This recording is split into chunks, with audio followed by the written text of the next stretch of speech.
Praise the Lord. தேவனுக்கே மகிமை உண்டாவதாக. இன்றைய நாளுக்குரிய தலைப்பு இரக்கம். அதற்குரிய வேத பகுதி மத்தேயு 9ஆம் அதிகாரம் 36ஆம் வசனம். மத்தேயு 9:36.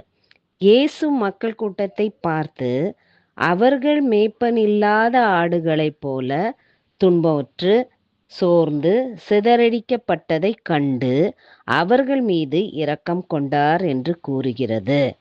இந்த வசனத்தில் இயேசு கிறிஸ்து மக்களை பார்க்கும்போது அவர்கள் வெறும் கூட்டமாக அல்ல, ஆனால் ஆன்மீக ரீதியாக வழி தவறி துன்புற்றப்பட்டவர்களாகவும் உதவியற்றவர்களாகவும் கண்டார். அதனால்தான் மேய்ப்பரில்லாத ஆடுகள் என்று குறிப்பிடுகிறார். மக்களை வழிகாட்டும் தலைவர்கள் இல்லாததையும் அவர்கள் ஆபத்தில் சிக்கி சோர்ந்து போயிருப்பதையும் கண்டார். இதற்கு உதாரணமாக சவுலின் பவுலாக மாறியது தேவனுடைய இரக்கமே காரணம். மற்றும் 10 குஷ்டரோகிகள், அவர்களை அவர் மனதுள்ள இரக்கம் காட்டி குணப்படுத்தினார்.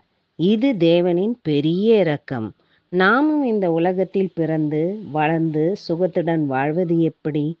ஆண்டவரின் மகத்தான இரக்கமே தவிர நம் சொந்த விருப்பம் அல்ல. நாமும் ஆண்டவரைப் போல மற்றவர்களுக்கு வேதனையை கண்டு அவர்களுக்கு இரக்கம் பாராட்ட வேண்டும்.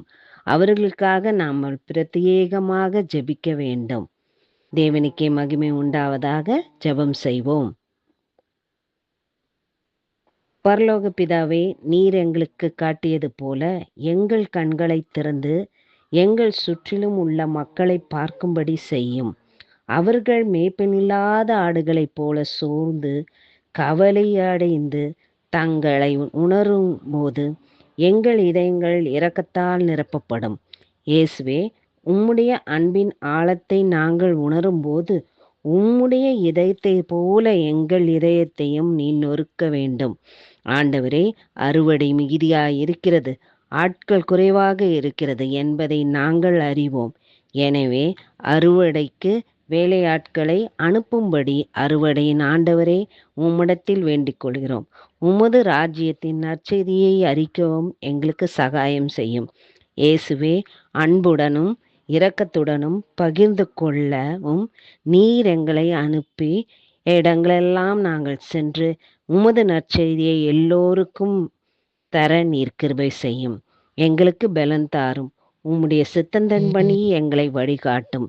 மீட்பர் இயேசு மூலம் ஜெபம் கேளும் எங்கள் நல்ல பிதாவே. ஆமென்.